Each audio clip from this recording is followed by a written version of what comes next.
En aquel tiempo, al salir Jesús de Jericó con sus discípulos y bastante gente, el ciego Bartimeo, el hijo de Timeo, estaba sentado al borde del camino, pidiendo limosna. Al oír que era Jesús Nazareno, empezó a gritar: «Hijo de David, Jesús, ten compasión de mí».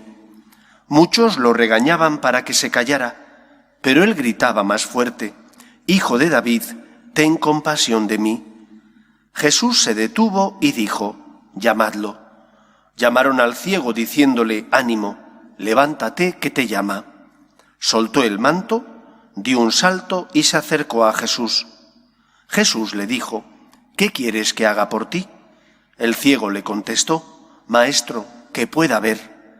Jesús le dijo: «Anda, tu fe te ha curado». Y al momento recobró la vista y lo seguía por el camino. Palabra del Señor. Gloria a ti, Señor Jesús.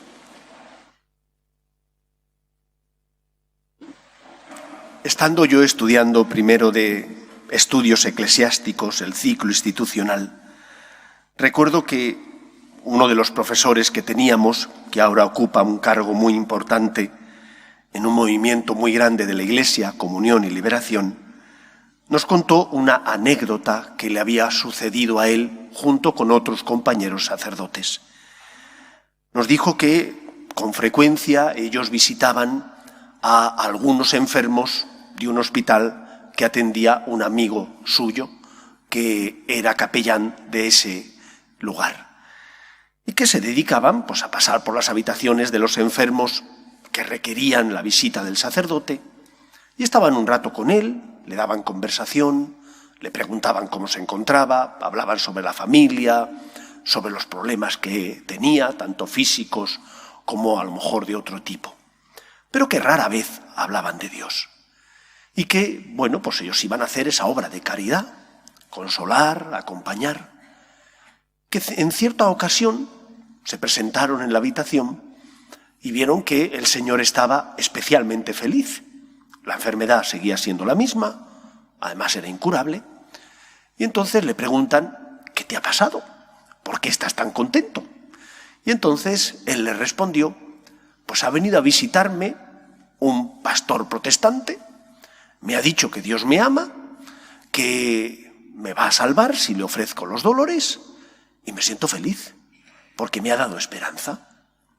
Y entonces el profesor nos decía: nosotros habíamos estado meses visitando a este señor, nosotros habíamos estado acompañando a esta persona, pero no le habíamos dado lo que necesitaba. Le habíamos dado consuelo, le habíamos acompañado en su dolor, pero lo más importante, que es Cristo, no se lo habíamos dado. Y esta lección que este profesor nos dio a los alumnos de primero de estudios eclesiásticos, creo que es una lección que todos deberíamos aprender. Hoy celebramos la fiesta del Domum o la evangelización de todos los pueblos. Si la Iglesia no evangeliza, su misión no tiene sentido. Si la Iglesia no evangeliza, puede dejar de existir, porque entonces no lleva a cabo la misión que Cristo le encomendó: id por todo el mundo y predicad el Evangelio. Que la Iglesia, junto con la predicación del Evangelio, lo que llamamos evangelización, tenga que hacer obras de caridad, no hay ninguna duda. Que la Iglesia, junto con esa obra que es la evangelización, tenga que promover la defensa de la dignidad de la persona, nadie lo duda. Pero que, en primer lugar, la Iglesia, como sacramento universal de salvación, es decir, como signo sensible de la gracia de Dios, tiene que llevar la salvación y la esperanza al corazón de todos los hombres. Y en nuestra sociedad no solo hay muchos ciegos morales, que los hay. Muchos de ellos no son culpables, son hijos de su época, viven en un momento donde, por ejemplo, la ideología de género confunde a muchos adolescentes y jóvenes, les hace creer que todo está bien y que todo está permitido, y que aunque uno nazca hombre o mujer, eso no significa nada, tú puedes cambiarlo porque a lo mejor no es lo que te satisface, eso que es la ideología de género, o una parte, un aspecto de la ideología de género, es importante que la Iglesia defienda la verdad. Pero, por encima de todo, la Iglesia tiene que iluminar las conciencias de los hombres para llevar esperanza, y la esperanza de la salvación. Tenemos que predicar a Cristo y hablar del amor de Dios, de la salvación que Cristo nos ha traído, que es el perdón de los pecados, y por lo tanto tenemos que hablar de la vida eterna. De esa vida eterna que disfrutaremos cuando pasemos de esta vida a la otra, si hemos tenido fe en Cristo, si en nuestra vida le hemos abierto el corazón al Señor, si porque tenemos fe hemos luchado por dejar que Dios limpie y sane los pecados que cometo. Pero cuando la Iglesia no habla de la salvación, cuando la Iglesia se dedica solamente a hacer obras sociales que son importantes, o a fundar colegios que son importantes, pero que no es lo esencial, está dejando de cumplir la misión primordial por la que Dios creó esta institución, para llevar el Evangelio, para llevar el nombre de Cristo, para llevar la esperanza que solo Jesús da y que nosotros, como miembros de este cuerpo místico de Cristo, tenemos el deber de proclamar y de llevar al corazón de todos los hombres. Eso es lo primero que nos enseña esta fiesta. ¿Qué es la Iglesia? Sacramento de salvación, porque lleva los bienes espirituales que Cristo ganó para nosotros, muriendo y resucitando en la cruz. La muerte no es el final del camino, la muerte no es más que, gracias a Cristo, la puerta que da acceso al encuentro pleno con nuestro Padre Dios. Y después de la muerte pasaremos a un juicio personal, donde el Señor nos va a examinar del amor. Y del amor, en primer lugar, del amor que hemos sentido hacia el que sufre, hacia el que no tiene fe, hacia el que no tiene esperanza, hacia la persona que porque no tiene fe y no tiene esperanza, ante las cruces y problemas de la vida, se siente solo, se siente por tanto desvalido. Cuando tú eres luz, cuando hablas de Cristo, cuando tú amas y tienes obras de caridad con las personas que sufren, estás siendo instrumento del Señor. Y por lo tanto, la Iglesia, como sacramento universal de salvación, sabe que su deber es llevar la salvación de Cristo y a la vez promover la justicia. Y esa justicia implica la defensa de los derechos del hombre, que son los derechos de Dios, los derechos de la persona, del no nacido, la defensa de la familia natural, constituida así por designio divino. El hombre y la mujer se unirán y formarán una sola carne. Defendemos la justicia cuando, con nuestras obras de caridad, ayudamos a los necesitados. Todo eso es complementario con lo anterior, porque a lo mejor estamos dando palos de ciego, dando no lo que necesitan las personas, y la gente, las personas necesitan ante todo esperanza, la luz de la verdad que les ilumine, que les haga saber que cuando se han equivocado, tienen alguien que aboga por ellos y que les perdona. Ese es Cristo. Que les haga saber que no están solos ante sus miserias y caídas. Ese es Jesús, que perdona sus culpas y que junto con Cristo tienen la intercesión de nuestra Madre la Virgen María y también la intercesión de los santos, que interceden ante Dios por nosotros, que somos pecadores, para que la gracia del Señor transforme y cambie nuestra vida. Por lo tanto, en primer lugar, no perdamos de vista cuál es la misión que Cristo te encomendó, porque tú, como miembro del cuerpo místico de Cristo, tienes esa tarea. Id por todo el mundo y predicad el Evangelio. No vaya que nos ocurra como a este profesor mío, que visitaban al enfermo, acompañaron al enfermo, pero no le dieron lo más importante que necesitaba el enfermo, la esperanza ante su enfermedad, la esperanza ante sus dolores, la esperanza ante la muerte que previsiblemente iba a ocurrir en un plazo breve de tiempo en su vida. Por eso, la Iglesia nos recuerda que tenemos que ser luz en medio del mundo. Y lo seremos si nosotros tenemos con Cristo una relación personal basada en el amor. En el amor, porque si nosotros venimos a la Iglesia solo por miedo, no creo que nadie hoy en día lo haga, solo por temor a la condenación, no estaremos dando un testimonio liberador ante el mundo.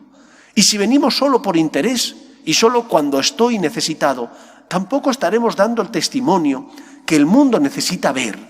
Y el testimonio que necesita el mundo es el de un corazón que ama, una persona que se ha encontrado con un tú que es Dios, que me quiere y que me ama y que por eso, por mí, subió a la cruz para salvarme. El cristianismo es la religión de un yo, que somos cada uno de nosotros, con un tú que es el Dios encarnado, que te dice que te quiere y que por ti se entregó para redimirte y que el pecado no tuviera la última palabra en tu vida. En segundo lugar, junto con la fe que nace de nuestra relación con Dios, ¿cómo vivimos? ¿Cómo vivimos, sobre todo en los momentos difíciles? Ahora que hemos atravesado o estamos atravesando esta pandemia, que parece ser que ya vemos la luz al final del túnel, pero nos hemos comportado como personas con esperanza, cuando desde el obispado, que hizo caso, lógicamente, a lo que Sanidad decía, nos dijeron que teníamos que suspender el culto público. Sin embargo, en el decreto del presidente del gobierno y el propio arzobispo de Madrid, pidieron que las iglesias quedaran abiertas. Esta iglesia permanecía abierta todo el día y todos los días, menos para celebrar la Eucaristía, estaba prohibido, no podía ser culto abierto, y para la hora de la comida, que también teníamos que comer nosotros. Y el resto del día estaba todo el día abierta la iglesia. Y un seminarista rezando, pidiendo al Señor y dispuesto a dar la comunión a aquel que lo necesitara. Durante 2 horas por la mañana confesaba el padre Jacobo, que en aquel tiempo estaba aquí con nosotros. Por la tarde yo confesaba otras 2 horas. Al principio no venía nadie. Después, cuando la gente se fue enterando, fuisteis viniendo con más frecuencia. ¿Por qué cerrar las iglesias? Estaba permitido, se podían dejar abiertas. Si era cuando más necesitábamos esperanza. Cuando uno tiene fe, obra en consecuencia a su fe. Si para mí Dios es lo más importante y no estoy haciendo nada malo, abro el templo. Estoy dispuesto a aceptar y a atender a las personas, a aquellos que vengan, porque para eso soy sacerdote, y a los que no vengan también, porque para eso rezo por ellos. Esto es tener fe. ¿Cómo hemos vivido nosotros la pandemia? ¿Con fe y con esperanza? ¿O recluidos y atemorizados? No digo para no contagiarnos, sino atemorizados, pensando se nos va la vida. Y no hemos hecho nada. Ni hemos ofrecido a la pandemia los dolores que la pandemia ha conllevado, el sufrimiento que la pandemia ha conllevado. ¿Cómo nos hemos comportado ante las dificultades de la vida, la pandemia y el resto de problemas que tenemos? Porque en función de cuál sea nuestro comportamiento, estaremos siendo luz o no en medio del mundo. ¿Y cómo te comportas en tu trabajo, en tus relaciones sociales, en tus relaciones familiares? De esa manera, si eres una persona que tienes principios, serás luz. Si eres una persona veleta, que dice una cosa, mañana dice la contraria, solo en función de sus apetencias y comodidades, desde luego, luz no eres y testimonio tampoco. Serás antitestimonio, porque te comportas como una persona coherente con tu fe, iluminas. Los demás no entenderán, no comprenderán sus problemas, pero sentirán que tanto tu forma de vivir, de comportarte, les estimula, les ilumina y además podrán encontrar en ti un modelo y un camino a seguir. Además de que encontrarán esas obras de misericordia y caridad que tú haces y que ayuda a los pobres y necesitados. Por eso, queridos amigos, nuestra fe nos hace vivir de una manera distinta a como los que no tienen fe. No somos mejores, seguimos teniendo pecados, miserias, porque somos débiles. Pero se tiene que notar que tenemos fe, que nuestra fe es la que mueve nuestro corazón y la que nos hace comportarnos de una manera distinta a cómo se comportan aquellos que, sin culpa suya, no tienen fe porque quizás nadie les habló del Dios encarnado, del Dios que por nosotros sube a la cruz, del Dios que resucita y que por eso nos gana la salvación derramando su sangre para el perdón de nuestros pecados. Vivamos, por tanto, con esperanza, como este señor al que le hablaron de la salvación y que le aseguraron que si ofrecía sus dolores y se fiaba del Señor, obtendría la salvación en el más allá. Esta vida pasa, pero después de esta vida, Dios Padre nos espera con los brazos abiertos. Si hemos creído en Él, si como el ciego del Evangelio hemos pedido insistentemente que el Señor nos conceda la salvación, es decir, la santidad, es decir, la conversión verdadera de nuestros pecados. Que el Señor siembre esa semilla en nuestro corazón y que dé el fruto al que Él tiene derecho, y nosotros, por tanto, deber. Que el Señor nos ayude. Nos ponemos en pie. Espero y deseo que paséis una feliz semana.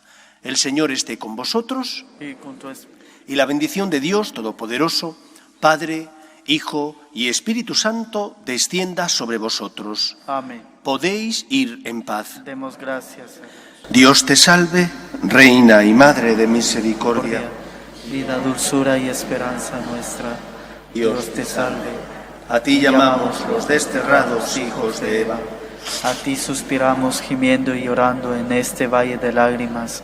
Ea pues, Señora abogada nuestra, vuelve a nosotros esos tus ojos misericordiosos y después de este destierro, muéstranos a Jesús, fruto bendito de tu vientre. Oh clementísima, oh piadosa, oh dulce y siempre Virgen María, ruega por nosotros, Santa Madre de Dios, para que seamos dignos de alcanzar las promesas de nuestro Señor Jesucristo. Amén.